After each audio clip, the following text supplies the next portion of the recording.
श्रीमद् भगवद गीता के प्रथम अध्याय का 40वां श्लोक अर्जुन के उस तर्क का आधार है जहां वे युद्ध के सामाजिक और आध्यात्मिक दुष्प्रभावों का वर्णन कर रहे हैं। यहां अर्जुन कुलधर्म के नष्ट होने की चिंता व्यक्त करते हैं। श्लोक कुलक्षय प्रणश्यन्ति कुलधर्मा सनातना धर्मे नष्टे कुलं कृत्स्नम धर्मोभिभवत्युत। भावार्थ, अर्जुन कहते हैं कुल का नाश होने पर सनातन कुल धर्म नष्ट हो जाते हैं और धर्म के नष्ट हो जाने पर संपूर्ण कुल में पाप पूरी तरह फैल जाता है। इस श्लोक में अर्जुन समझा रहे हैं कि कैसे एक युद्ध पूरे समाज की नैतिक नींव हिला देता है। प्रत्येक परिवार की अपनी कुछ आध्यात्मिक और नैतिक परंपराएं होती हैं जो पीढ़ी दर पीढ़ी चलती हैं।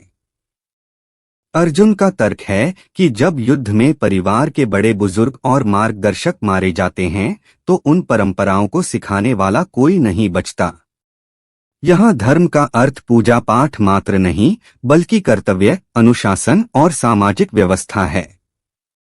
जब कुल के रक्षक ही नहीं रहेंगे तो वह अनुशासन समाप्त हो जाएगा। अर्जुन के अनुसार खाली स्थान कभी नहीं रहता। यदि धर्म चला गया तो उसकी जगह अधर्म ले लेती है।